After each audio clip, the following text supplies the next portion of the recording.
একজন সৎ এবং ন্যায়পরায়ণ পুলিশ কনস্টেবল আম্বেলি রাজু, যার জীবনে কোনো শত্রু নেই কোনো দুর্নীতির অভিযোগ, যিনি জীবনে কখনো ঘুষ নেয়নি, সবসময় সত্যের সাথে থেকেছে। একদিন কোর্ট থেকে ফেরার পথে সেই আম্বেলি রাজু নিখোঁজ হয়ে যায়। নেই কোনো ফোন, কোনো খবর, কোনো ক্লু। কোথাও আম্বেলি রাজুকে খুঁজে পাওয়া যাচ্ছে না। সে কি শুধুই নিখোঁজ, নাকি তার সাথে ঘটেছে এমন কোনো ঘটনা যার কল্পনা কেউ করেনি? আর এখান থেকে শুরু হয় এক শ্বাসরুদ্ধকর তদন্ত। আর এই তদন্ত যতই গভীরে যেতে থাকে ততই একের পর এক রহস্য উন্মোচিত হতে থাকে। আম্বেলি সম্পর্কে তারা যা জানত তা যেন ধীরে ধীরে ধোঁয়াশায় পরিণত হয়। তবে পুলিশও অনুভব করতে পারে এর পিছে লুকিয়ে আছে অজানা এক অস্তিত্ব, যা সবসময় তাদের পাশে ছায়ার মতো থাকলেও তারা কিছু টেরই পায়নি। এটা শুধুমাত্র এক কনস্টেবলের নিখোঁজের কাহিনী নয়, এটা এক গভীর অজানা উদ্দেশ্যের খেলা, যার শেষ কোথায় তা কেউই জানে না। আম্বেলির সাথে কি হয়েছে? পুলিশ কি সেই রহস্য উন্মোচন করে আম্বেলিকে খুঁজে বের করতে পারবে? জানতে ভিডিও শেষ পর্যন্ত দেখতে থাকুন। Hello friends, this is Plabon and welcome to Plabon world. বলছি মালায়ালাম ভাষায় শব্দমুক্তি পাওয়া mystery suspense thriller web series Kerala crime file season 2 the search of CPO Ambili রাজুর কথা। সিজন 1 এর লিঙ্ক ডিসক্রিপশনে দেওয়া আছে, চাইলে দেখতে পারেন। তবে সিজন 1 এর সাথে 2 এর কোনো কানেকশন না থাকায় না দেখলেও তেমন কোনো সমস্যা নেই। তো আর কথা না বাড়িয়ে চলুন সে রহস্যের গভীর যাওয়া যাক। এর নাকলাম ডগ স্কোয়াড। থিপানগুর নামে একটি জায়গায় একটি মিউজিয়ামে চুরি হয়েছে, তাই ডগ স্কোয়াড থেকে টেরি নামে একটি কুকুরকে পাঠানো হচ্ছে। টেরির সাথে টেরির দুজন হ্যান্ডেলার দিলি এবং জয়সনকে পাঠানো হচ্ছে। মূলত থিপানগুড়ে একটি প্রাইভেট মিউজিয়ামে গত রাত 2টার সময় চুরিটা হয়েছে। এখানে স্বর্ণালঙ্কার, দামি রত্ন, এমনকি 300 বছরের পুরনো অনেক অ্যান্টিক জুয়েলারিও ছিল। যদিও এটা একটা প্রাইভেট মিউজিয়াম, তারপরও 2007 সালের পর থেকে এটা একটা ট্রাস্টের আওতাধীন ছিল। ধারণা করা হচ্ছে মিউজিয়াম থেকে 2 কোটি টাকা সমমূল্যের জিনিসপত্র চুরি হয়েছে, আর এজন্যই ডগ স্কোয়াড এসেছে। ফরেন্সিক টিমের আসতে দেরি হবে, তাই প্রথমে ডগ স্কোয়াডকে পাঠানো হয়। কিন্তু টেরি কেমন যেন একটু উদ্ভট বিহেভ করছিল। টেরি তার হ্যান্ডেলারদের নির্দেশনা ফলো করছিল না, এমনকি মিউজিয়ামের ভিতরে গিয়ে টেরি হিংস্র হয়ে ওঠে। আর টেরিকে নিয়ন্ত্রণ করতে গেলেই টেরি তার একজন হ্যান্ডেলারের হাতে কামড়ে দেয়। শুধু তাই নয়, টেরি মিউজিয়ামের মধ্যে দৌড়াচ্ছিল আর মেঝের মধ্যে যা পাচ্ছিল মুখে নিচ্ছিল। একসময় তো টেবিলে থাকা একটি পিন স্ট্যান্ড দেখে সেটাও তার মুখে নিয়ে নেয়। এই ঘটনার কথা ভালো করে মনে রাখবেন। আপাতত সিন চলে যায় একটি পাবলিক বাসে। কনস্টেবল আম্বেলি রাজু একজন ছিনতাইকারীকে কোর্টে নিয়ে যাচ্ছে, কিন্তু পাবলিক বাসে তার ওপর আবার হাতকড়া পরিয়ে নিয়ে যাচ্ছিল বলে প্রসন্ন নামে এই ছিনতাইকারী আম্বেলিকে বিভিন্ন কথা শোনাচ্ছিল। এজন্য অবশ্য বাসের যাত্রীরাও প্রসন্নকে এটা ওটা বলতে শুরু করে। আর এইভাবে একসময় প্রসন্ন যাত্রীদের সাথে তর্কে জড়িয়ে পড়লে সদ্য বাসে ওঠা কয়েকজন যাত্রী প্রসন্নকে ইচ্ছামতো মারধর করে বাস থেকে নেমে যায়। এরপর প্রসন্নকে কোর্টে নিয়ে গেলে প্রসন্নর জামিন হয়, কিন্তু প্রসন্ন স্পষ্টই বুঝতে পারছে বাসের সাধারণ যাত্রীটা তাকে মারেনি। যারা মেরেছিল তারা আম্বেলির লোক ছিল।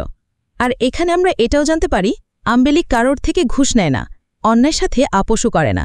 তার কন্ট্যাক্ট অনেক ওপর পর্যন্ত। সে যখন যাকে শায়েস্তা করার তার মতো করে নেয়।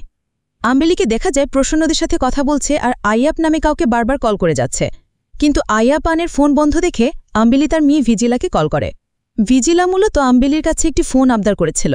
এই জন্য আম্বেলি বলছিল, তোমার ফোন কিনতে তোমাকে নিয়ে দোকানে যাব, তবে তার আগে তুমি আমার একটা কাজ করে দাও। তুমি এখনই চান্দিকান্টির বাড়িতে যাও আর গিয়ে চান্দিকান্টির সাথে কথা বলে বোঝার চেষ্টা করো আইয়াপ্পান ওখানে এসেছিল কিনা। তার কথার হাফভাবে বোঝার চেষ্টা করবে আর আমাকে জানাবে।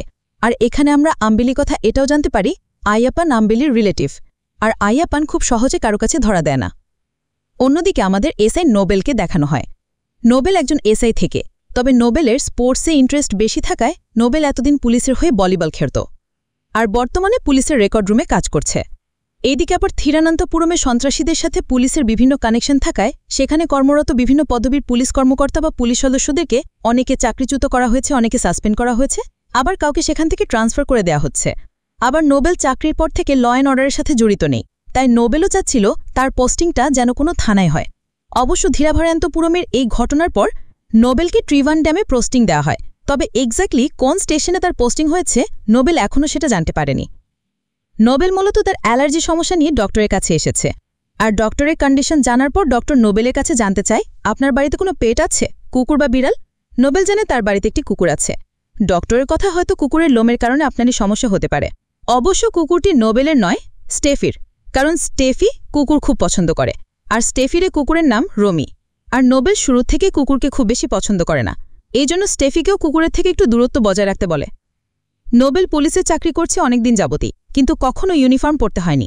এখন থানায় পোস্টিং, তাই ইউনিফর্ম পরতে হবে। এর মধ্যে নিউজে আসে নোবেলের যে থানায় পোস্টিং হয়েছে সেই থানা থেকে একসাথে 28 জনকে ট্রান্সফার করে দেওয়া হয়েছে। অন্যদিকে আম্বেলিকে দেখা যায় একটি লটারির দোকানে এসে লটারির টিকিট কিনছে। ঠিক তখনই আম্বেলির পরিচিত সাইবার সেলে কর্মরত সুবাই কল করে জানতে চায়, ভাইয়া শুনলাম আপনার স্টেশনে ২৮ জনের বদলি হয়েছে। তার মধ্যে কি আপনিও আছেন? আম্বেলি বলে, এই লিস্টে নেই, তবে কাল আরও ২ জনের নাম আসবে, তার মধ্যে আমি আছি। আম্বেলির কথা ট্রান্সফারিত হয়েছে, এটা এমন কি ডিপার্টমেন্ট, এমন হতেই থাকে। তবে তোকে যে কাজ দিয়েছিলাম তার কি হলো? সুবাইর জানায়, আমি আইয়াপানের নাম্বার ট্রেস করেছি। ১৯ তারিখ মানে পরশুর আগের দিন পর্যন্ত আইয়াপানের ফোন লোকেশন এর্নাকালাম ছিল, কিন্তু আজ সকাল থেকে তার ফোন লোকেশন ত্রিবান্ধাম দেখাচ্ছে। সুবাইয়ের এটাও জানায়, সকালবেলা বাই রোড এসেছে, আর এখনও লোকেশন কোর্টের আশেপাশে আছে। আম্বেলি জানতে চায়, লাস্ট লোকেশন বল। সুবাইয়ের তখন চেক করে বলে, ওর ফার্স্ট লোকেশন থাম্বানুর। আর এটা শোনা মাত্রই আম্বেলি ফোন কেটে দেয়, কারণ আম্বেলি এখন থাম্বানুরেই দাঁড়িয়ে আছে। তার মানে যে আয়াপানকে সে খুঁজছে, ওই আয়াপান তার আশেপাশেই কোথাও আছে। এরপর আম্বেলি বাস স্টপের দিকে যেতে শুরু করে, আর মেয়ে ভিজিলাকে কল করে জানায়, তোর ওখানে যেতে হবে না, আমার আজ আসতে লেট হবে, তোর মাকে নিয়ে দোকানে ফোন কিনতে যাস, আমি টাকা পে করে দিব।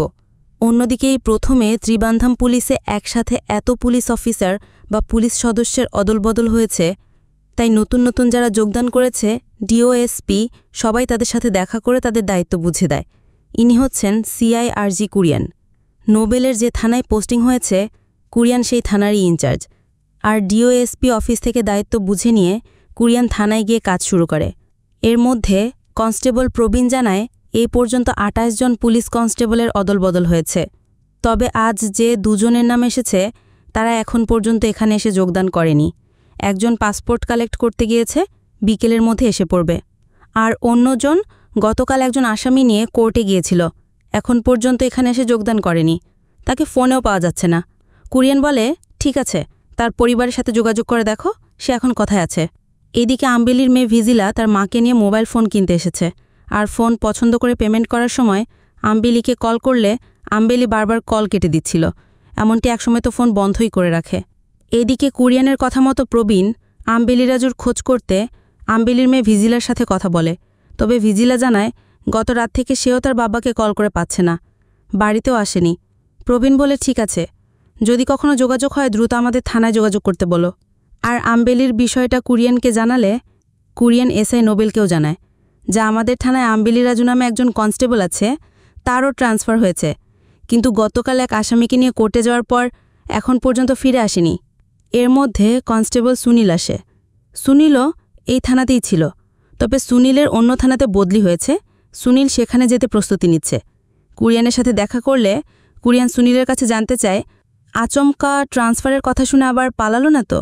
সুনীলের কথা, আমরা যারা সাধারণ আছি তাদের জন্য আচমকা ট্রান্সফার হতে পারে, কিন্তু আম্বেলি রাজুর জন্য তেমনটা না, কারণ তার ট্রান্সফারের খবর ২ সপ্তাহ আগেই তার পেয়ে যাওয়ার কথা।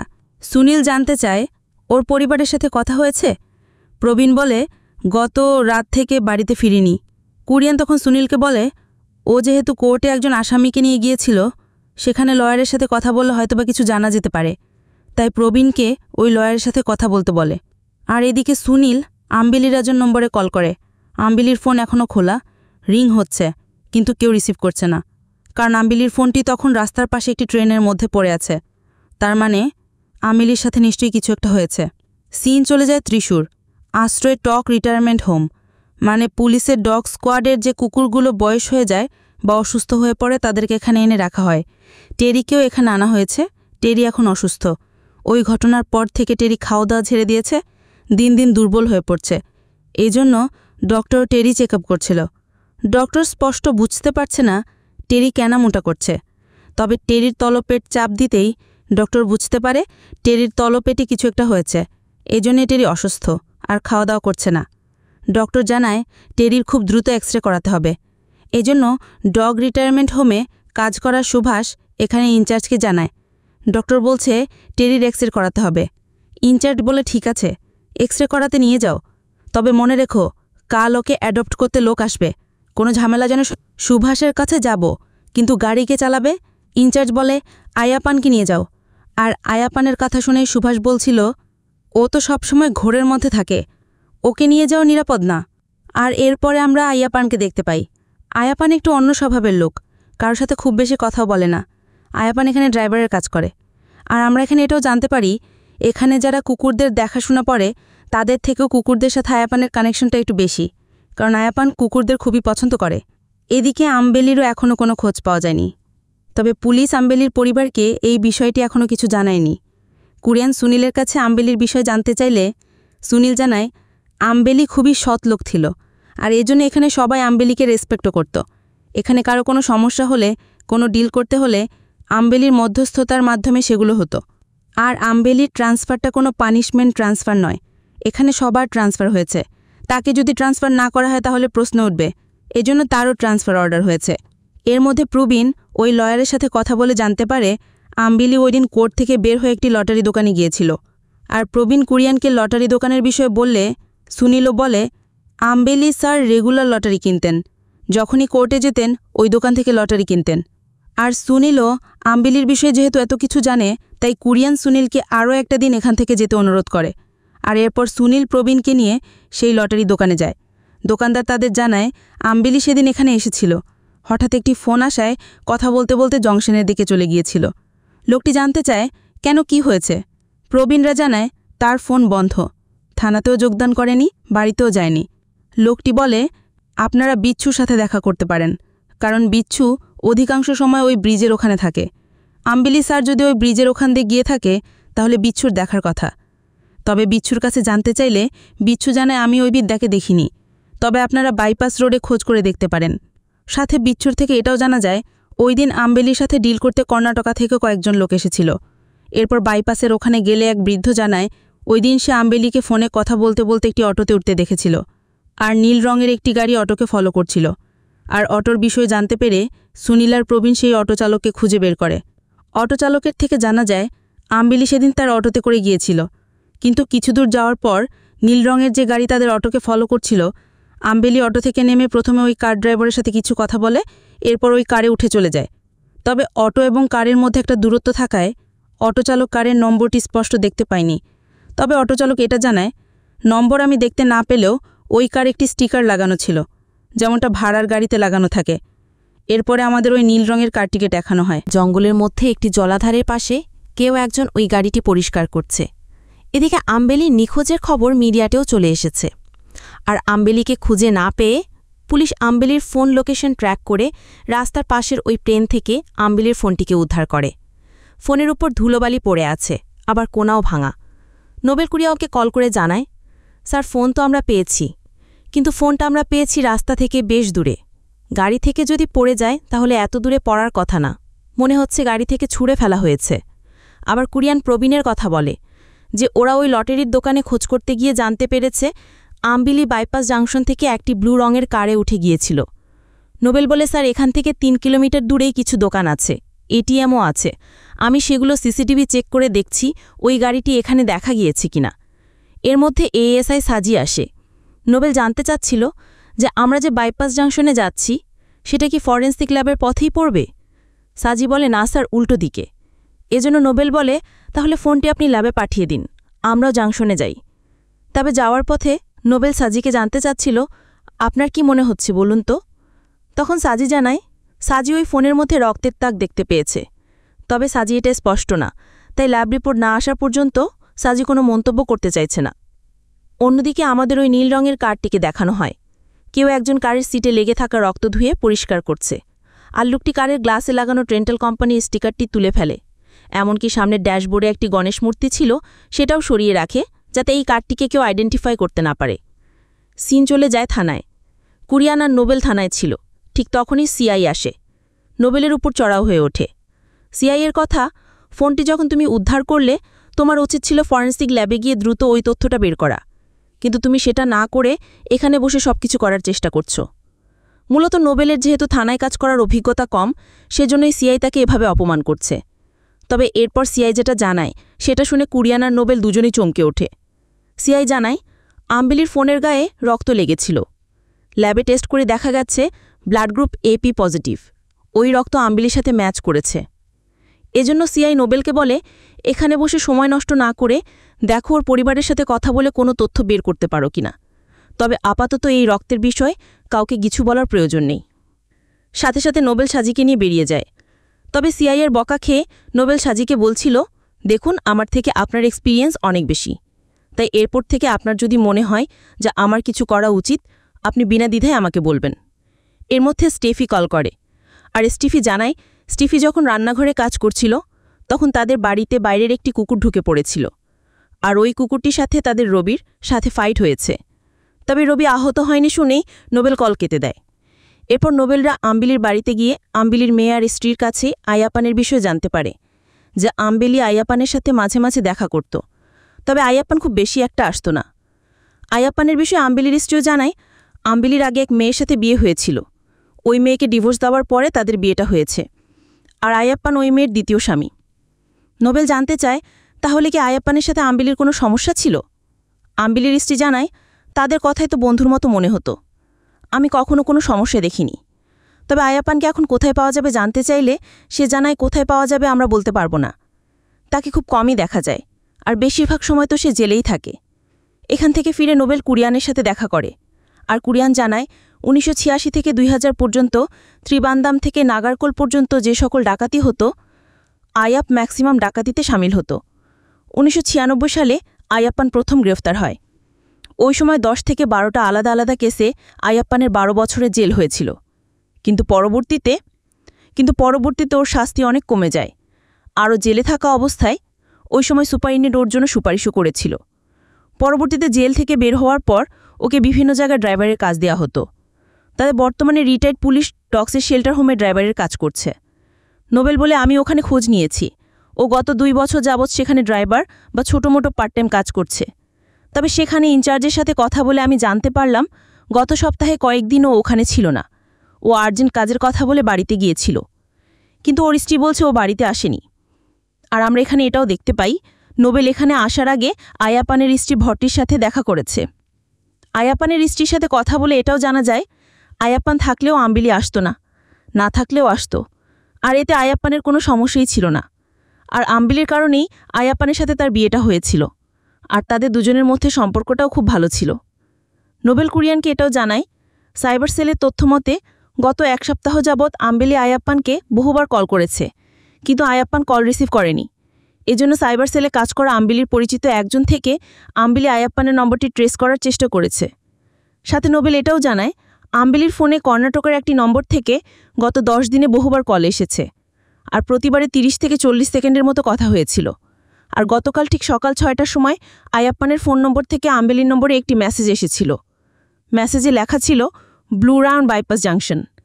তার মানে আয়াপ্পানি আম্বিলিকে ওই ব্লু রঙের কারে উঠতে বলেছিল, আর ওই সময় আয়াপ্পানের ফোন লোকেশনে ওই জায়গাতেই ছিল। তার মানে আম্বিলি আয়াপ্পানের সাথে দেখা করতেই বাইপাস জাংশনে গিয়েছিল আর ওই কারে উঠেছিল। আর গাড়ির কথা শুনে কুরিয়ান বলে আয়াপ্পানও কার ড্রাইভ করতে জানে, আর কার চুরি করা তোর পেশা ছিল, তাই ও কারের খোঁজ করো আর আয়াপ্পানেরও খোঁজ করো। সাথে কুরিয়ান এটাও বলে আমি জানতে পারলাম মিথলাজ আর আজির মধ্যে বালুচোরা কারবার নিয়ে আম্বিলির মধ্যস্থতায় একটি ডিল হয়েছিল, তাই খোঁজ নিয়ে দেখো সেখানে কোনো লিঙ্ক পাওয়া যায় কিনা। এরপর নোবেল তার বন্ধুর বাড়ির দিকে যাচ্ছিল, তবে যাওয়ার সময় তার বন্ধু জানায় স্টেফি তাকে কল করেছিল। মূলত আজ দিনের বেলায় বাইরেন একটা কুকুরের সাথে তাদের কুকুরের ফাইট হয়। স্টেফি তাদের কুকুরকে ভ্যাকসিন দেওয়ার বিষয়ে কথা বলতেই নোবেলকে কল করেছিল, কিন্তু নোবেল তখন গুরুত্ব না দেয়ায় স্টেফি নোবেলের বন্ধুর সাথে কথা বলে তাদের কুকুরের রেবিজের ভ্যাকসিনটি দিয়েছে। সিন চলে যায় সুরে ডগ শেল্টার হোমে। সুভাষ সেখানে ইনচার্জকে নতুন কিছু কুকুর আসা বিষয়ে তথ্য দিচ্ছিল। তখন ইনচার্জ সুভাষকে বলে শ্রীবান্দাম থেকে এক মিসিং কনস্টেবলের বিষয়ে তথ্য নিতে কল করেছিল। তারা আয়াপ্পানের বিষয়ে জানতে চাচ্ছিল, হয়তো তারাও এখানে আসবে। সবাইকে ভালো মতো বলে রেখো, কেউ যেন ভুল করেও মুখ খোলে না। আর এরপরে আমরা দেখতে পাই ইনচার্জ আর সুভাষ একটি সমাধির পাশে দাঁড়িয়ে আছে। তার মানে এই ডগ শেল্টার হোমে কিছু একটা হয়েছে, আর সেটাই তারা গোপন করার চেষ্টা করছে। এরপর আমাদের একটি স্কুল পড়ুয়া ছোট বাচ্চা ছেলেকে দেখানো হয়। টিফিন পিরিয়ডে ছেলেটি একটি কুকুরের বাচ্চা দেখে ওই কুকুরের বাচ্চাটিকেও খাওয়াচ্ছিল, আর এটা দেখে আশেপাশের অনেকেই ছেলেটিকে ব্যঙ্গ করে বিভিন্ন কথা বলছিল। ঠিক তখনই মাঠের মধ্যে খেলা করার সময় তাদের খাবারের মধ্যে একটি বল এসে পড়ে, আর এজন্য একটি ছেলে বল নিতে আসে, কিন্তু খাবার ফেলে দেয়। কুকুরটি ওই ছেলেটিকে দেখে ভুগতে শুরু করে, আর ওই বলটি মুখে নিয়ে দৌড় মারে। ঠিক তখনই ওই ছেলেগুলো ওই কুকুরকে ইটের আঘাত করলে কুকুরটি বল ফেলে পালিয়ে যায়, আর এটা দেখে ওই বাচ্চা ছেলেটি একে একে একে ধরে পেটাতে শুরু করে। আর এই ঘটনার পর ওই ছেলের পরিবারকে ডাকা হয় আর তাদেরকে সতর্ক করে দেওয়া হয়। তবে ছেলেটি তখনও মন খারাপ করে বাইরে বসেছিল, আর কুকুরটিকেও দেখা যায় ওই ছেলেটি পা চাটছে। আর এতে করে আমরা এটা বুঝতে পারি ওই ছেলেটি কুকুরটি খুব ভালোবাসত। এদিকে আম্বেলির মধ্যস্থতায় যে দুজন বালু চোরা কারবারির ডিল হয়েছিল তাদের ভেতর থেকে আজিকে ডাকা হয়, আর আজি জানায় একমাত্র আম্বেলির ডিল করাই সে রাজি হয়েছিল। তবে ওই ডিলে তার বিপক্ষে যে ছিল, মানে মিথিলেশ মোটেও খুশি ছিল না। এটা ছিল অনেক টাকার একটি ডিল, আর আম্বেলি যেহেতু ঘুষ নেয় না, তাই এত বড় একটা ডিল করে দেওয়ার পরও সেখান থেকে একটা টাকাও নেয়নি। তবে আজের কথা মতো মিথিলেশ যেহেতু ডিলে খুশি ছিল না, তাই সন্দেহটা মিথিলেশের দিকেই যাচ্ছে। তবে ঠিক তখনই নোবেলের ফোনে কল করে কেউ জানিয়ে দেয় ক্রাইম ব্রাঞ্চ অনেকদিন যাবৎ মিথিলেশকে খুঁজছিল, তাই মিথিলেশ ক্রাইম ব্রাঞ্চে গিয়ে আত্মসমর্পণ করেছে। এখান থেকে সিন চলে যায় আলোবা, আর এখানে আমরা সিআই মনোজকে দেখতে পাই। মনোজ মূলত 3 জন পুলিশ অফিসারকে কোনো একটি কেসের বিষয়ে তার কাস্টাডিতে নিয়েছে। তবে এখন পর্যন্ত সে তাদের বিরুদ্ধে কোনো কেস ফাইল করেনি। তার উপর আবার তাদের স্টেটমেন্টে আম্বেলি রাজনামাও এসেছে। আর মনোজ যেদিন তাদেরকে কাস্টাডিতে নিয়েছে ঠিক ওই দিনই তারা ত্রিবান্দামে আম্বেলি রাজুর সাথে লাস্ট দেখা করেছে। তাই মনোজের ধারণা আম্বেলি রাজুর গায়েবের পিছে তারা হয়তোবা কোনো তথ্য জানতে পারে। এজন্য মনোজ কুরিয়ানের সাথে কন্ট্যাক্ট করলে কুরিয়ান নোবেলকে পাঠায়। এদিকে নোবেল মনোজকে আগে থেকে চিনত। মনোজ নোবেলকে জানায় রাতের বেলা চেকপোস্টে প্যাট্রোলিংয়ের সময় তারা সন্দেহভাজন একটি কারকে চেক করছিল। তখন ওই কারের মধ্যে 3 জন বেঙ্গালুরু পুলিশ অফিসারকে তারা পেয়েছিল। বেঙ্গালুরুর ওই পুলিশ অফিসাররা দাবি করছিল তারা একটি ফাইন্যান্সিয়াল ফ্রড কেসের বিষয়ে ত্রিবান্দাম গিয়েছিল। তারা তথ্য পেয়েছিল ত্রিবান্দামে ওই আসামি রয়েছে, এজন্য তারা সেখানেই গিয়েছিল। মনোজ জানতে চায় তাহলে তো সেখানে লোকাল পুলিশের সাথে আপনাদের কন্ট্যাক্ট হওয়ার কথা। তারা জানায় তারা পুলিশের সাথে কন্ট্যাক্ট করেনি।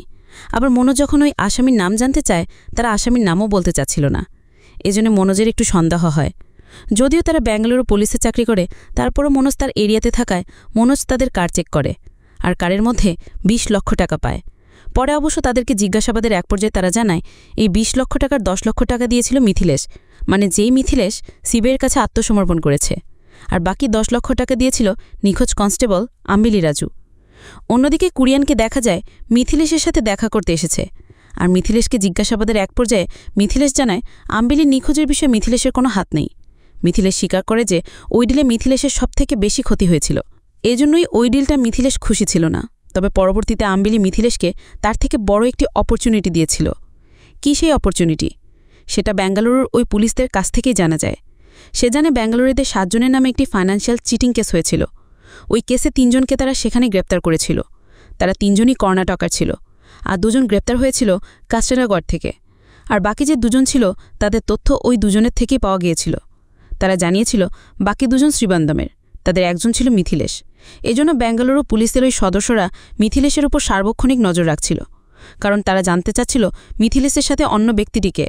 আর পরবর্তীতে তারা জানতে পারে 7 নম্বর ব্যক্তি আর কেউ না, খুদ আম্বেলি রাজু। আবার মিথিলেশ ও কুরিয়ানকে জানায় ওই সময় তার ফাইন্যান্সিয়াল লসের কারণে আম্বেলি রাজুই কর্ণাটকার ওই 3 জনের সাথে তার পরিচয় করিয়েছিল। তবে পরিচয় করানোর বাইরে আম্বেলি রাজুর আর কোনো রোলই ছিল না, আর কোনো কিছুর মধ্যেই আম্বেলি রাজুর ইনভলভমেন্ট ছিল না। শুধুমাত্র মিথিলেশকে ওই লোকদের সাথে কন্ট্যাক্ট করিয়ে দেওয়ার কারণেই এই কেসে আম্বেলি রাজুর নামটি এসেছিল। আবার বেঙ্গালুরুর ওই পুলিশ সদস্যরা আম্বেলির বিষয়ে জানার পর 1 সপ্তাহ পর্যন্ত তারা ত্রিবান্দামে অবস্থান করছিল। এরপর মিথিলেশকে ফলো করতে করতে তারা একটি লজের মধ্যে আম্বেলির মিথিলেশকে একসাথে ধরে ফেলে। তারা যখন জানতে পারে আম্বেলি একজন পুলিশ কনস্টেবল, তখন তারা আম্বেলি থেকে 10 লক্ষ টাকা দাবি করে, কারণ আম্বেলি এই চিটিং কেসের মধ্যে ইনভলভ রয়েছে। এ যা প্রকাশ হলে আম্বেলির চাকরি চলে যাবে, আবার আম্বেলির জেলও হবে। আর আম্বেলি কিছুতেই চায় না তার মান সম্মান সব কিছু ধুলেই মিশে যাক। তাই আম্বেলি তাদের থেকে 10 দিনের সময় চেয়েছিল। আর ঠিক 10 দিন পর আম্বেলি ওই পুলরমের কারি পেট্রোল পাম্পে গিয়ে ওই পুলিশ কর্মকর্তাদের হাতে টাকাটা দিয়ে এসেছিল। ওই পুলিশ কর্মকর্তারাও জানায় আম্বেলি ওই দিন যে কার চেক করে এসেছিল সেটা পুলরঙের রিয়ন কার ছিল, আর ওই কারে রেন্টাম কারের একটি স্টিকারও লাগানো ছিল। আর এটা জানার পরেই নোবেল প্রবীণকে কল করে এবং ওই পেট্রোল পাম্পে গিয়ে পেট্রোল পাম্পের সিসিটিভি ফুটেজ চেক করে দেখতে বলে ওখানে কারটি ছিল কিনা। আবার ম্যাপের হিসেবে আম্বেলির ফোনটি যেখানে পাওয়া গেছে ওই পেট্রোল পাম্প থেকে ঠিক 10 কিলোমিটার দূরে, তার মানে হয়তোবা ওই রাস্তা দিয়ে যাওয়ার সময় তারা ফোনটি ফেলে গিয়েছিল। আর এর ধাক এটাও বোঝা যায় কার 7:30 থেকে 8:30টার মধ্যে গিয়েছে। তাই প্রবীণকে এখন ওই জায়গায় সিসিটিভি ফুটেজ চেক করে দেখতে হবে কার আসলে কোন ডিরেকশনে গিয়েছিল। অন্যদিকে এএসআই সাজুটি দেখা যায় টিশোরের ডগ রিটায়ারমেন্ট শেল্টারে গিয়েছে, আর সেখানে গিয়ে সেখানের ইনচার্জের সাথে কথা বলে জানতে পারে প্রতি সপ্তাহে সে গ্রামে যেত। তবে গত সপ্তাহে যখন গিয়েছিল তখন তাকে বলে যায়নি, আর এরপর থেকে ফিরেও আসেনি। তার সাথে কথা বলে এটাও জানা যায় আয়াপান একসময় অনেক বড় চোর ছিল। আয়াপানের নামে চোরের অনেক রেকর্ড রয়েছে, তবে এখন হয়তোবা ওইসব ছেড়ে দিয়েছে। সাজির কথা, আপনার কি মনে হয় ও যদি এখন সুযোগ পায় এখনও কি এগুলো করবে? ইনচার্জের কথা, তা আমি বলতে পারবো না, পুরনো অভ্যাস থাকতেও তো পারে। আবার এদিকে নোবেলরা তথ্য নিয়ে জানতে পারে আম্বেলি নিখোঁজ হওয়ার পর থেকে আম্বেলির ক্রেডিট কার্ড বা ডেবিট কার্ড থেকে কোনো টাকা লেনদেন করা হয়নি। এমনকি তার পরিবারও বলছে আম্বেলির কাছে খুব একটা টাকা পয়সা ছিল না। তাহলে ওই মুহূর্তে 10 লক্ষ টাকা সে কোথায় পেল? এর মধ্যে প্রবীণ কল করে জানায় পেট্রোল পাম্পে সিসিটিভি ফুটেজ চেক করে ওই কারটিকে এখানে দেখা গেছে, টাইম ফ্রেমও একই। আর ওই কারটি যে ডিরেকশনে গেছে তাতে স্পষ্ট বোঝা যাচ্ছে কারটি এমসি রোডের দিকে গিয়েছিল, আর সেখান থেকে হাইওয়েতে যাওয়ার পর আর দেখা যায়নি। আর ওই কারে যে স্টিকার ছিল ওই রেন্টাল কোম্পানিতে খোঁজ নিয়েও জানা গেছে তাদের কোম্পানিতে এমন কোনো কার নেই। তাই পুলিশকে বোকা বানাতেই ওই কোম্পানির লোগোর স্টিকার ওই কারে ব্যবহার করা হয়েছিল। আর গাড়ির যে নম্বর প্লেট সেটা একজন টেম্পো ট্রাভেলারের। এই সব কিছু শোনার পর মনোজ বলে, তোমরা বলছো আম্বিলের ফোনের গায়ে আম্বিলির রক্ত লেগেছিল, আর কারটি যে ডিরেকশনে গেছে যতদূর আমার মনে হচ্ছে তোমরা যদি ভেবে থাকো আম্বিলিকে তোমরা জীবিত উদ্ধার করতে পারবে সেটা তোমাদের ভুল হবে। কার সচরাচর এমন কেসে ওই হাইওর আশেপাশের কোনো জায়গাতেই বডি ডাম্প করা হতে পারে। তাই তোমার এখন উচিত যত দ্রুত সম্ভব ফোর্স কাজে লাগিয়ে আশেপাশের সব কিছু খুঁজে দেখা। তাই কথা মতো কারটি যে ডিরেকশনে গিয়েছিল ওই এলাকার আশেপাশের নির্জন জায়গাগুলোকে ভালো করে তল্লাশি করা হয়, কিন্তু কোথাও তেমন কিছু পাওয়া যায়নি। তবে পরবর্তী দিন সকাল হতেই কোঠিতে পরিচ্ছন্নতা কর্মীরা যখন রাস্তা পরিষ্কার করছিল তখনই রাস্তার ওপর একটি অর্ধগলিত মানুষের হাতের আঙুল দেখতে পায়। এরপর আমাদের সেই ছোট্ট বাচ্চা ছেলেটিকে দেখানো হয় একটি রাবার বাগানের ভিতর দিয়ে দৌড়ে যাচ্ছে, কারণ একটি দূরেই বাগানের কর্মীরা তার বাবাকে বেধড়ক মারধর করছে। তার বাবা মাটিতে লুটিয়ে কাতরাচ্ছে। ছেলেটি তার বাবার কাছে যাওয়ার চেষ্টা করছে, কিন্তু কেউ তার বাবার কাছে যেতে দিচ্ছে না। তাকে আঁকড়ে ধরে রেখেছে, আবার কেউ তার বাবাকে সাহায্য করছে না। তবে ঠিক তখনই ওই কালো রঙের কুকুরটি এই ভিড় ভেদ করে তার বাবার কাছে গিয়ে আশেপাশের লোকজনদেরকে সেখান থেকে সরানোর চেষ্টা করছিল। এই ছোট্ট বাচ্চাটি বা এই দৃশ্যগুলো বারবার কেন দেখানো হচ্ছে সেটা আমি একদম শেষে বলবো। আর এদিকে কোরিয়ান নোবেল ডিওসপিকেও ওই ব্যাঙ্গালোরের পুলিশদের বিষয়টি জানায় যে আম্বিলি তাদেরকে 10 লক্ষ টাকা দিয়েছিল। সাথে নোবেল এটাও জানায় আম্বিলি বেশ কিছুদিন যাবৎ আইপ্যানকে খুঁজছিল, আর আইপ্যান ফোন লোকেশন টেস্ট করাতে সাইবার সেলের একজনের সাহায্য নিয়েছিল। এমনকি আইপ্যানের ফোন থেকে মেসেজ করেই আম্বিলিকে ওই কারে উঠতে বলা হয়েছিল। তাই নোবেলের ধারণা আইপ্যান আর আম্বিলি ওই সময় ওই কারের মধ্যেই ছিল। তবে এটা প্রমাণ করতে এখন করে এভিডেন্স খুঁজতে হবে। আবার আম্বিলি এত কম সময়ের মধ্যে এত টাকার জোগাড়ি কি করে করল? এজন্য কোরিয়ান ধারণা করছে আইপ্যান যেহেতু একসময় অনেক বড় চোর ছিল, তাই আইপ্যানই হয়তোবা আম্বিলির জন্য ওই টাকা জোগাড় করে দিয়েছে। এজন্য অবশ্যই ডিওসপি বলে যে এন্নাকুলাম এবং থিবান্ধাম এই সব জায়গার পুলিশ স্টেশনে খবর নাও, দেখো 10 তারিখের আশেপাশে বড় ধরনের কোনো চুরির ঘটনা ঘটেছে কিনা। সেই সব জায়গাতে আইপ্যানের তথ্য পাঠাও, দেখো ম্যাচ করে কিনা। আর আইপ্যান যেহেতু জেলে ছিল, সাথে জেল থেকেও তথ্য নিতে পারো। আর এখান থেকে ফেরার সময় প্রবীণ নোবেলদেরকে বলে সে আইপ্যানের ফোন লোকেশনের রেকর্ড দেখেছে। আইপ্যান এর্নাকুলাম থেকে ত্রিবান্দাম পর্যন্ত ওই কারে করে এসেছিল, আর এরপর ত্রিবান্দাম থেকে আবার এর্নাকুলামে যাচ্ছিল। তখনই রাস্তার মধ্যে ফোনটি ফেলে গিয়েছে। তাই কোরিয়ানের ধারণা এর্নাকুলাম থেকে এখানে এসে এত বড় একটা ঘটনা ঘটালো, তারপর এখান থেকে ব্যাক করছিল। একই কারে করে খুব বেশি দূর যাওয়ার কথা না, হয়তোবা কার ওই আশেপাশে কোথাও ডাউন করেছে। তাই এখন তাদেরকে ওই কার খুঁজে বের করতে হবে। আবার যদিও রেন্টাল কারের ওই স্টিকার নকল বা নাম্বার প্লেট নকল ছিল, তারপরও পেট্রোল পাম্পের কর্মীরা জানিয়েছে ওই গাড়ির ট্যাঙ্কটির কভারের সাথে ভিআকৃতি দাগ রয়েছে। এমনকি গাড়ির সামনের ড্যাশবোর্ডে একটি গণপতির মূর্তিও আছে। এজন্য কোরিয়ান শহরের বিভিন্ন ডাম্পার্টগুলোতে খুঁজে দেখতে বলে। আর তারা থানায় গিয়ে দেখে সাজি তিশোর থেকে ফিরে এসেছে। তবে সাজি বলছিল, আমার মনে হয় স্যার আপনাদের একবার যাওয়া উচিত, কারণ তাদের কথাবার্তায় আমার কেন যেন সন্দেহ মনে হচ্ছিল তারা আমার থেকে কিছু একটা লুকানোর চেষ্টা করছে। এদিকে আইপ্যানের স্ত্রী চন্ডিকাকে জিজ্ঞাসাবাদের জন্য আনা হয়েছে, কারণ চন্ডিকা বলেছিল আইপ্যান তার সাথে যোগাযোগ করেনি। কিন্তু আইপ্যানের কল রেকর্ড বলছে আইপ্যান চন্ডিকার সাথে ফোনে যোগাযোগ করেছিল, আর এর মধ্যে আইপ্যান এসেও ছিল। এরপর চন্ডিকার থেকে জানা যায় গত সপ্তাহে আইপ্যান যখন বাড়িতে এসেছিল তখন আম্বিলি এসে ওই সমস্যার কথা বলেছিল যে তার সমস্যার সমাধান করতে হলে এখন তাকে 10 লক্ষ টাকা দিতে হবে। কিন্তু আইপ্যানের কথা, এটা তো 5-10 হাজার টাকা না যা কারো কাছ থেকে এনে দিয়ে দেব, এত টাকা আমরা কোত্থেকে দিব? আবার আম্বিলি কারো থেকে হাত পেতে টাকাও নিবে না। চন্ডিকা বলছিল দেখো কোনো উপায় বের করা যায় কিনা। আম্বিলি তখন অনেক চিন্তা ভাবনা করে আইপ্যানকে একটি প্রস্তাব দেয়। তবে আইপ্যান ওই প্রস্তাবে রাজি হচ্ছিল না। আইপ্যান বলছিল দেখো কালই আমার ত্রিশোর যেতে হবে। আইপ্যানের কথা, ত্রিশোর যাওয়ার পথেই তো পড়বে, তুই আমার অংশটা দিয়ে বাকি যেটা থাকবে তুই রেখে দিস। কিন্তু আইপ্যান এই রিস্ক নিতে চাচ্ছিল না। আর এখানে তাদের কথায় আমরা এটাও জানতে পারি আম্বিলির কথা মতোই আইপ্যানকে চাকরিতে রাখা হয়েছে, আর চন্ডিকার সাথে তার বিয়েটাও হয়েছে। তার মানে আইপ্যানের যে আজকের পজিশন সেটা আম্বিলির জন্যই। এজন্য চন্ডিকা বলছিল তোমার এখন ওনাকে হেল্প করা উচিত। তবে এরপর তারা কি প্ল্যান করেছিল তা সম্পর্কে চন্দ্রিকা কিছুই জানে না। তবে এর ঠিক 4 দিন পর আইপ্যান চন্দ্রিকাকে কল করেছিল এবং বলেছিল টাকার জোগাড় হয়ে গেছে। তবে আইপ্যান ওই টাকাটা আম্বেলিকে দিতে চাচ্ছিল না। আইপ্যানের কথা, কতদিন আর মানুষের ভরসায় বাঁচব, আমার কাছে যে পরিমাণ টাকা আছে আমরা অন্য কোথাও গিয়ে নিজেদের নতুন জীবন শুরু করতে পারবো, কিন্তু চন্দ্রিকার কথা আম্বেলিকে ধোকা দিয়ে আমি কখনো এটা করতে পারবো না। তাই চন্দ্রিকা আইপ্যানের কথা রাজি না হয়ে কল কেটে দিয়েছিল। এরপর কি হয়েছিল চন্দ্রিকা আর কিছুই জানে না। অন্যদিকে পুলিশ কারের তল্লাশি করছে। এদিকে কোচিতে যেই হাতের আঙ্গুলটি পাওয়া গিয়েছিল ওই আঙ্গুলটি টেস্ট করে জানা গেছে ওই আঙ্গুলটি যার তার ব্লাড গ্রুপ এবি পজিটিভ। আর রিপোর্ট এটাও বলছে শরীর থেকে আঙুল আলাদা করার আগেই তার মৃত্যু হয়েছিল। আর এটা জানার পরই মনোজ কুরিয়ানকে বিষয়টি জানায় এবং তার পক্ষ থেকে একজন অফিসারকে দ্রুত এখানে আসতে বলে। অন্যদিকে পুলিশের একটি টিম রেলওয়ে জাংশনের ঠিক পাশেই ওই পুরো রঙের কারটি পায়, যে কারটিকে তারা খুঁজছিল। আর কারের কথা শোনা মাত্রই নোবেল সেখানে ফরেন্সিক টিম পাঠিয়ে দেয়। আবার কুরিয়ানের কথা মতো নোবেল আজি আর প্রবীণকে নিয়ে কোচিতে চলে যায়। আর কোচিতে এই কেসটি দেখছে এসি ভিনু। তবে ভিনু জানায় ওই আঙ্গুলটা আম্বেলির কিনা সেটা এখনও জানা যায়নি। সাথে ভিনু এটাও জানায় তারা আশেপাশে খোঁজখবর নিয়েছে এবং সেখানে সিসিটিভি ফুটেজ পর্যবেক্ষণ করে দেখেছে ওখানে কেউ কিছু ফেলে যায়নি। আবার আঙ্গুলটা অর্ধগলিত ছিল, আঙ্গুলের মধ্যে যেই হাড় ছিল সেগুলো একদমই ভেঙে গেছে। মনোধারণা করে হয়তোবা কোনো কারের চাপা পড়তে পারে। ভিনুর কথা যদিও পরেই থাকে, তবে ওই জায়গাতে পড়েনি, অন্য কোনো জায়গায় হয়েছে। তবে ওই আঙ্গুলের উপর আঠালো পানি জাতীয় কিছু একটা লেগেছিল। এক্স্যাক্টলি কি ছিল সেটা এখনও জানা যায়নি। তবে ওই স্থানে সিসিটিভি ফুটেজ পর্যবেক্ষণ করে নোবেল লক্ষ্য করে ওই জায়গা দিয়ে কোনো মানুষ যায়নি, কেউ কিছু ফেলেনি। তবে ওই জায়গা দিয়ে একটি কুকুর যাচ্ছিল। এজন্য নোবেল ভিনু এবং মানুষকেও দেখায় যেই জায়গাটিতে তারা আঙ্গুলটি পেয়েছে ঠিক ওই জায়গাতে একটি কুকুর দাঁড়িয়েছিল।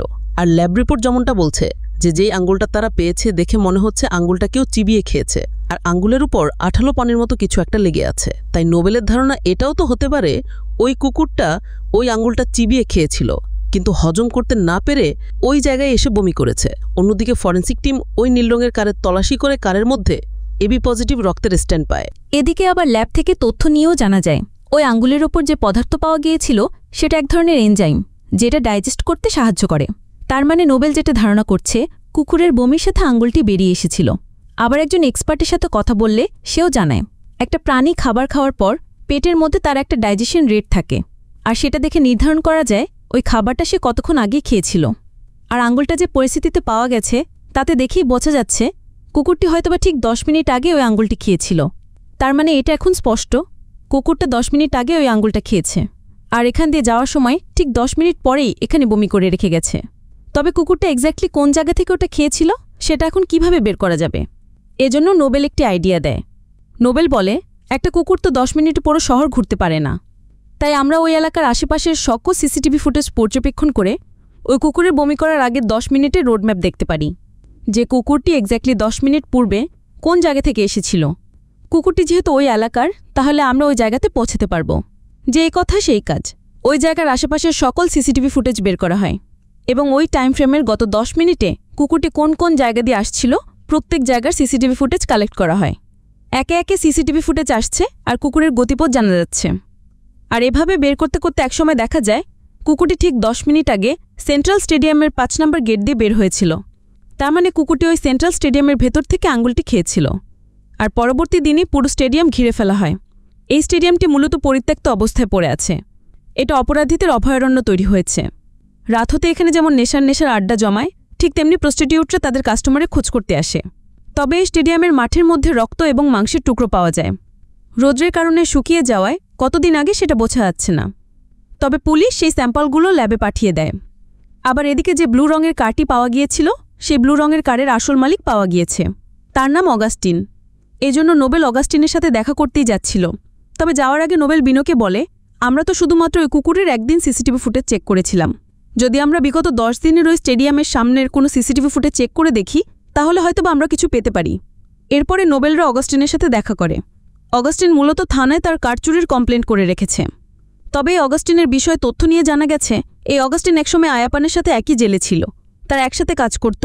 সেই সুবাদে আয়াপান মাঝে মধ্যেই অগাস্টিন থেকে কার নিয়ে যায়, আর 3-4 দিন পর সে আবার কার দিয়ে যায়।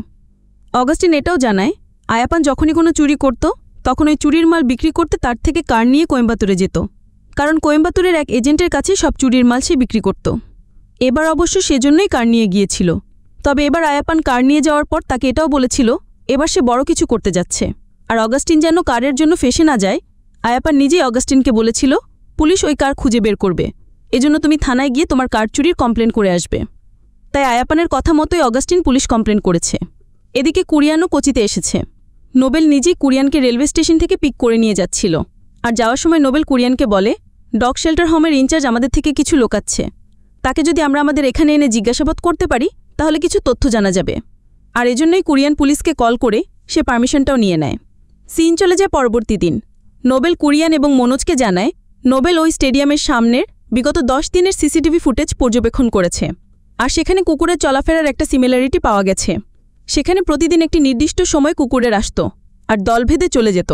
নোবেল সেখানে কিছু প্রত্যক্ষদর্শীর সাথে কথা বলে জানতে পেরেছে কয়েকদিন যাবৎ কোনো এক ব্যক্তি হাতে একটি ব্যাগ নিয়ে ওই স্টেডিয়ামে প্রবেশ করে, আর সে কুকুরদেরকে খাইয়ে সেখান থেকে চলে যায়। একটানা 5 দিন এসেছে, তবে গত 2 দিন যাবৎ তাকে আর দেখা যায়নি। আর সে কখনোই স্টেডিয়ামের মেইন এন্ট্রেন্স দিয়ে প্রবেশ করেনি। স্টেডিয়ামে প্রবেশ করার আরও 5টি গেট আছে যেখানে কোনো সিসিটিভি ফুটেজ নেই বা কোনো আলো নেই। ওই ব্যক্তি প্রবেশ করতে বা বের হতে ওই পথগুলো ব্যবহার করেছে, এজন্যই তার চেহারা কেউ দেখতে পায়নি।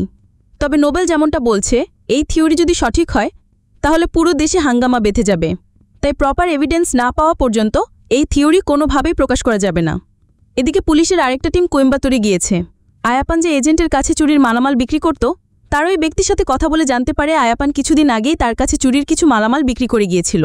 তবে এবার অনেক মূল্যবান জিনিসপত্র নিয়ে এসেছিল, তার মধ্যে স্বর্ণ এবং পুরাতন অন্টিক জুয়েলারিও ছিল। সব মিলে 15 লাখ টাকা বিক্রিও করেছিল। তবে এই এজেন্ট মাঝখানে এজেন্টের কাজ করে, সে নিজে কিছু কেনে না, সে পার্টিকে ধরিয়ে দেয়। তবে যারা কেনে তাদের আসল অ্যাড্রেস বা আসল আইডেন্টিটি কেউই জানে না। এমনকি এই এজেন্ট জেলের মধ্যে বসে পুরো নেটওয়ার্ক নিয়ন্ত্রণ করছে। অন্যদিকে ওই ডগ শেল্টার হোমের ইনচার্জকে জিজ্ঞাসাবাদের জন্য আনা হয়েছে। আর তাকে জিজ্ঞাসাবাদ করলে জানা যায়, টেরির কথা নিশ্চয়ই আপনাদের মনে আছে। টেরি তখন খুবই অসুস্থ, তাই সুভাষ রাতের বেলায় টেরিকে মেডিসিন দিতে যাচ্ছিল। কিন্তু টেরির কেজের কাছে গিয়ে দেখে আয়াপান ওই কেজের মধ্যে কিছু একটা করছে। তবে সুভাষকে দেখামাত্র আয়াপান দ্রুত সেখান থেকে পালিয়ে যায়। আর এরপরে সুভাষ সেখানে গিয়ে দেখে আয়াপান টেরিকে মেরে ফেলেছে। এমন জঘন্যভাবে মেরেছে যেটা কল্পনা করার মতো নয়।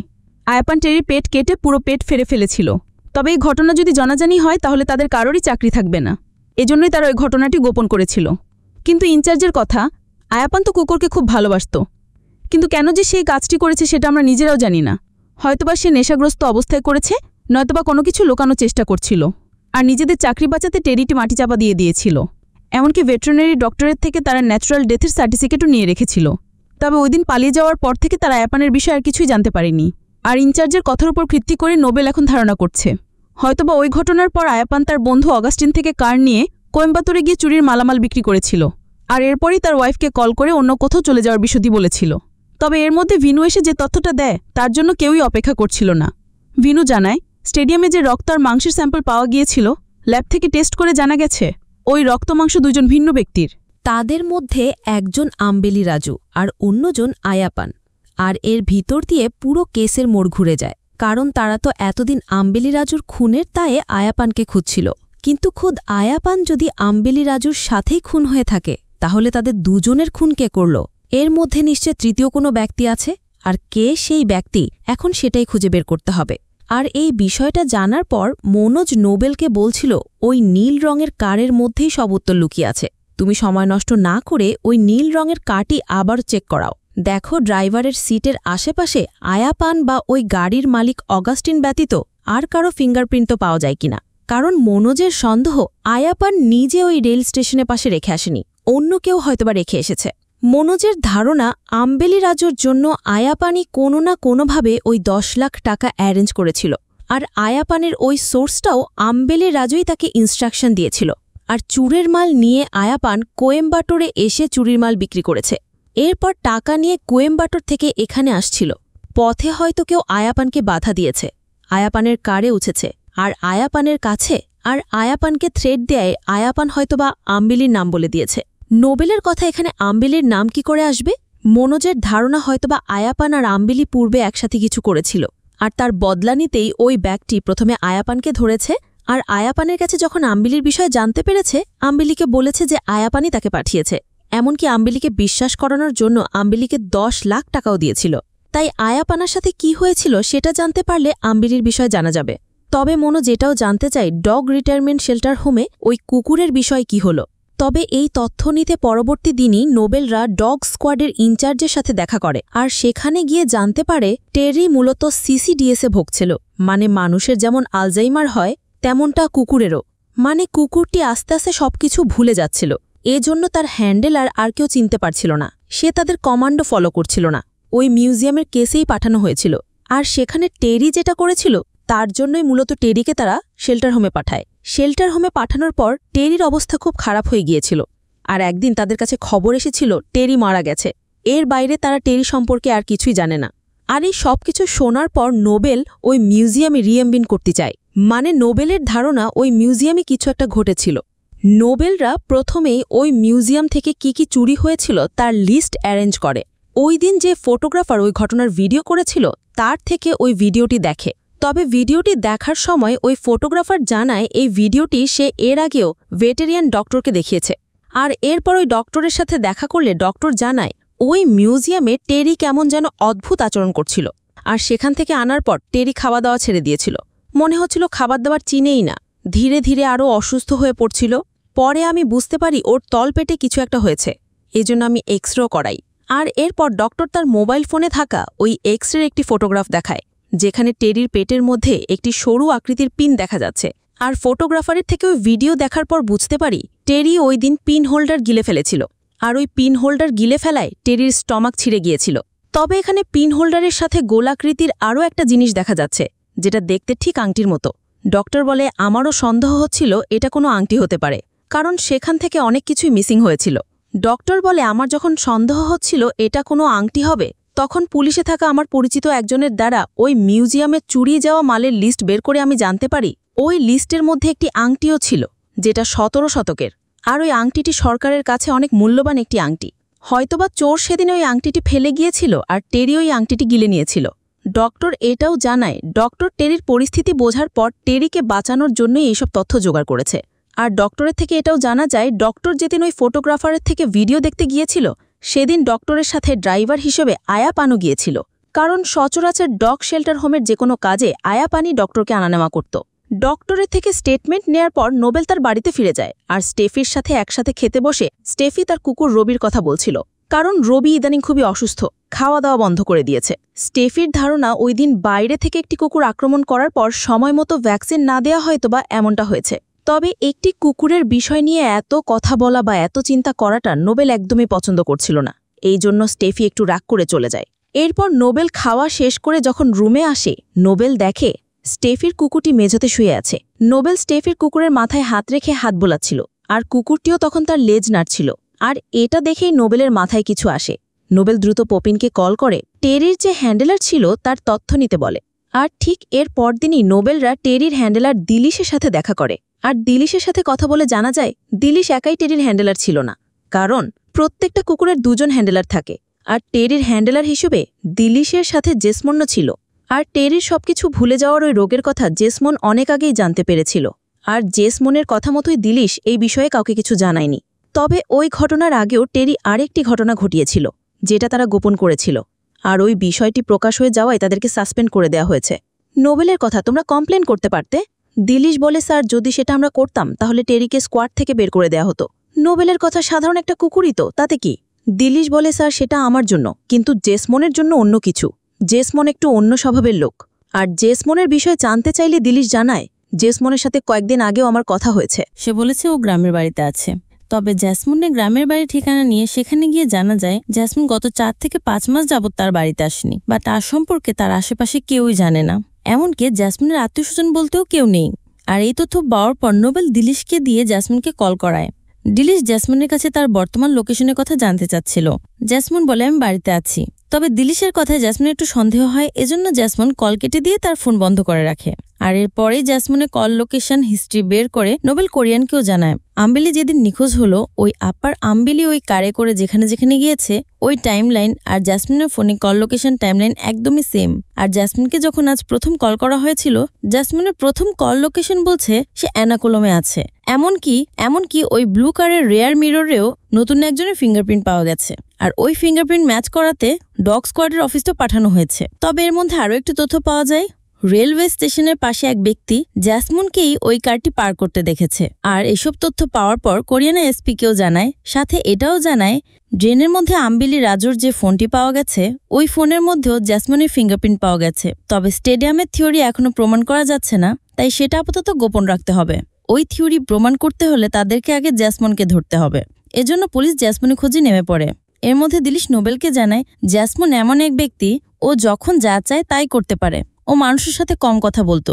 এমনকি তাদের যখন সাসপেন্ড হয়েছিল, দিলিশ জ্যাসমুনকে বলেছিল শুধু শুধু এখানে থেকে ভাড়া দিয়ে গিয়ে লাভ, তুই গ্রামে চলে যা। কিন্তু দিলিশ সেটা করতে চাচ্ছিল না। মূলত একটা কুকুরের সার্ভিস থেকে 8 বছর, আর ওই 8 বছর 2 জন হ্যান্ডেলার তাকে নিয়ন্ত্রণ করে। আর ছোটবেলা থেকেই জ্যাসমুন কুকুরকে খুব ভালোবাসত। তাই টেরির কন্ডিশন দেখে জ্যাসমুন কিছুতেই মেনে নিতে পারছিল না। এজন্য জ্যাসমুন টেরিকে অ্যাডপ্ট করতে চাচ্ছিল।